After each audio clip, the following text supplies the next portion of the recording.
Здравейте, приятели! Днеска сме на село, обаче, както виждате вие, няма да има... Ще го пишем дъждове. Няма да има заснемане от работния процес, защото няма да има работен процес. Днеска го пишем дъждовни, което същевременно е много добре, окей, да вали, защото всичко сме посяли, посадили и трябва да вали такъв хубав дъжд, което е много добре. Да заване. И така, обаче днеска няма да може да се работи. Днем да ще изидем с колата. Да, и разтоваряме багажа. Си тръгваме, защото може да се наложи да се вълни в колата.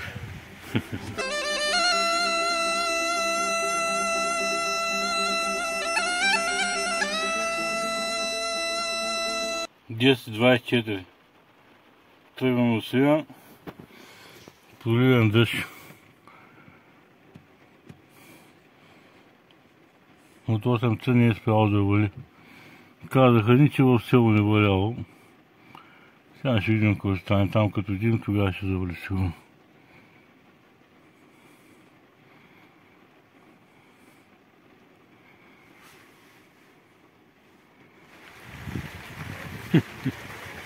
Ето на село какво време ни очаква. Аз предполага, че ще докараме дъжда. Тя се обади братовчетката, че малко след като не се обади, че не валява, започнало да вали, ма не бяхме тръгнали вече. Нищо, ще докараме тук багаж на майка. Дед беше поръчала. Проблемът е, че влязъл с колата и то много валяло, то още сега се пазаря, още по трилата вървя. Не знам дали ще мога да изкарам колата после. Да не ме арестуват тук на село. Оранжерата затворена, доматите ни трябва после като спе да видя какво става. Водичките тръгнали, трябва да се пръскат, не съм ги пръскал още, те май даже вече почнали нещо крастали, манали, не знам място. Като ме няма тук, не мога да пръскам, като дойде вали.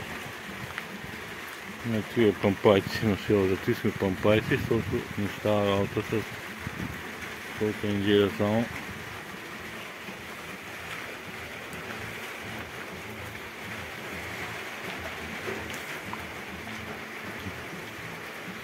С трила там сега майка ми казва да не пръска тук. Сега в кълта няма му изляза после. По-воде в трилата. Трябва да я коса, ама то не остава име за косене. Тук има някой друга пластовка въздала.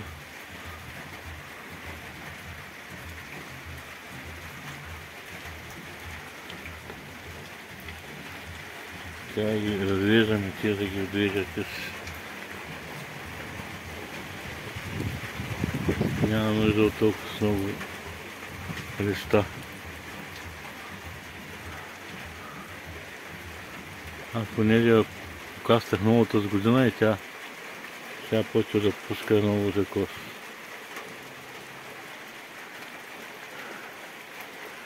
Ще я видим.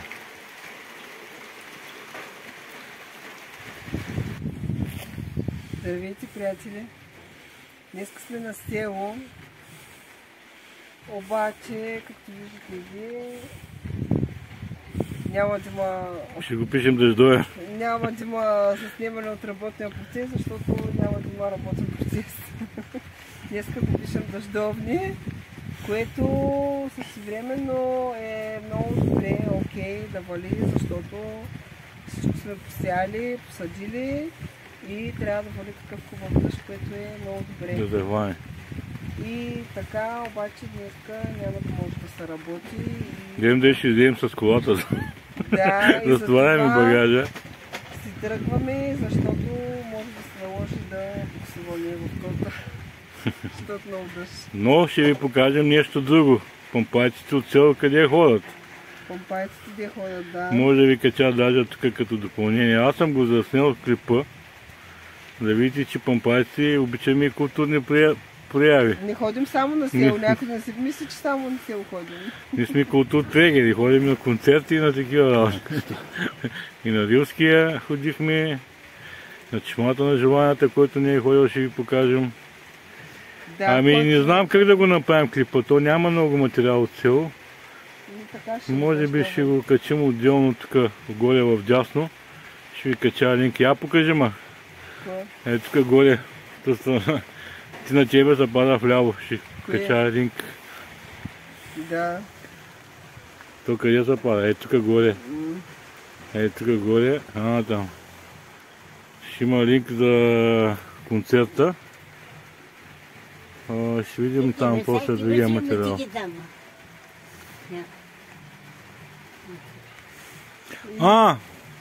Я къде е мутиката му? Я покажи мутиката. Ами не знам, нещо се случва, Мария. Миналия месец снимах колата, хвана очи, чупи за огледалото. Миналата седмица снимах мутиката на жената и тя хванала очи. Мамите ми каза, че е била чупила тук. Трябва да ги взема сега да ги заваря, да идем нещо, какво ще ги направим. Карай, няма значение, да сме живи и здрави, ще си купим нови. Живи и здрави. Много очи хващате, някой има много такова с вас, много ги харесва някой. С Благоевградската мутика много се е харесали, сигурно. Да. Ямбуската никой не ще да я харесва. Никой не ще да копае с нея. Ами това е от нас. Останете са здрави. Бъдете здрави и щастливи и до следващия път. Наред до следващия път.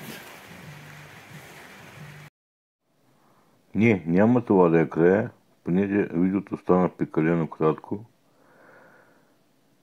Реших да ви покажа какво е очаква в следващите епизоди. И още едно малко физическо отклонение. Понеже забелязвам такова статистиките в YouTube, пък и връзката с приятели, колеги, че абонатите са 10% от тия, които гледат видеята с помпайте на село. Явно другите гледат през социалните мрежи Facebook. Ще ви помоля, който знае, който има възможност, нека да се абонира, да стане абонат и да подкрепяте канала, за да може да се развива, за да не губя и аз просто желание за по-нататъчни действия. За да се развива нещо, трябва да вървим напред. Иначе някакси нещата губят смисъл. По принцип имам обратна връзка от колеги и приятели. Някои казват прекалено са дълги видеята, други пък искат да гледат повече. Казал съм, за всеки влак си има пътници. Значи стандарта мимо е такъв около 30-40 до 1 час клипови. По принцип виждате сега има и по-къси клипови. Така, други казват, клиповите не са достатъчно поучителни, трябва да правиш образователни, да показваш, да доказваш. Аз не казвам, че съм специалист нито в една област от тия неща, които снимам. Затова не искам да давам акъл на никой, който му е интересно да гледа. Виждате, че и аз се уча. Всичкото при мен е развален двор. Който мога, правя. Но с вече, за кой път го казвам, с това събота и неделя да ходиш на село и да правиш земеделие, не се получават нещата. Добре, че майка ми помага да е жива и здрава още дълго време. На село жената е 80 годишна, който може да прави, виждате, че постоянно е с кофта ръката, пливи, копае и всичко прави. Още, което може. Макар да е прегърбена на две. Ами, това е, аз акъл не давам на никой, обаче по принцип мога да ви дам един акъл. Значи, повечето казват, аз нямам профил в YouTube, не знам как става, не знам, ами, хора, обучавайте се. Значи, най-големият бич на населението е това, че виждате сега новите фундации, соросоидни и всякакви как правят от децата ни зомбита и ги манипулират по всякакъв начин. Телевизии, националните, повечето казват, не искам да гледам само насилие, убийства, катастрофи и такива работи. Ами не ги гледайте, бе, хора. Това са манипулатори на общественото мнение. Затова и политиците на такива, и управлението ни такова. Просто престанете да гледате тия заразни медии. Има достатъчно в интернет. Значи, щом гледате тук моите клипови, може да сборавите поне с интернет, социални мрежи. Те социалните мрежи, те са едни зарази. По принцип, но избирателно всеки може да се намери видео, информация за това, което му е нужно и търсете от няколко източника различни информации, но не вярвайте на всичко, което го има в интернет. Аз за това не давам акъл, защото не съм сигурен, не съм извел нужната информация, чета от няколко източника, но всеки за него си просто трябва да се направи определените изводи. Това е от мене. Профил в YouTube се създава много лесно. Аз мисля да правя тук някакви образователни клипове, да обяснявам как става, но има достатъчно клипове вече направени. Не мисля, че ще бъда новатор, ако го покажа как става и нещо. Всеки може да използва търсачката на Google. Достатъчно клипове има в мрежата, кое как се прави. И аз по този начин съм се обучавал. Нищо не е толкова сложно, колкото си го мислите.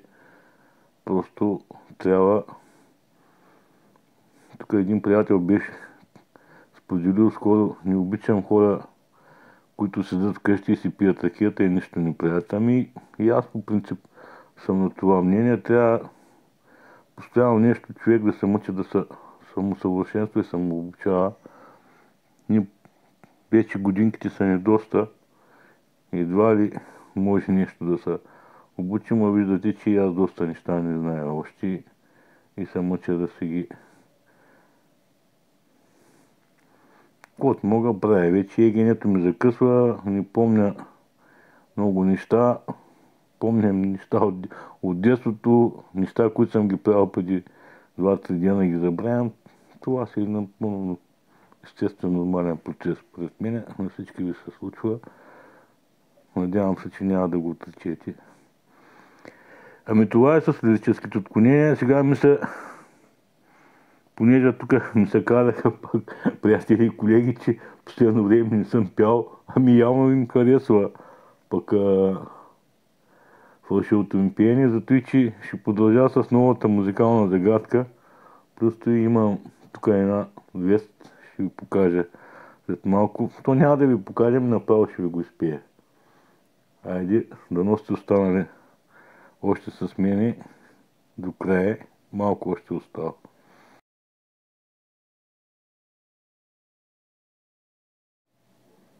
Април месец 24-та година. Чака го отдавна този момент. Получих аз плика да го очаквам, а в него само пин-кода. Получих аз плика да го очаквам, а в него само пин-кода. Отнеми доста дълго време канала свой да монетизирам. Като мравка сбира ви семе по семе, но ето ви над 1000 абоната. Като мравка сбира ви семе по семе, но ето ви над 1000 абоната. Ма каза сега верни да се дозина. Благодаря на всички, че ви има. Само напред ще продължаваме смело. Ще качвам още клипови от цело. Само напред ще продължаваме смело. Ще качвам още клипови и от цело. Ами това беше фалшивото ми пеене. Надявам се да познаете песента. Пишете в коментар. Тя е лесна песен. А това на снимката е плика от Google Sense, с което ми потвърждават монетизацията на канала. Вече почвам да правим по някоя стотинка. Цупаме като мравка. скоро мога да ви покажа и статистиката. Не са чак толкова големи пари, както си мислят много хора. Някакви стотинки на месец. За сега ми, понеже още ми мижа в канала, се надяваме, че се разрасне. Това беше от мене. Благодаря ви, че останате с мен до края. Бъдете здрави!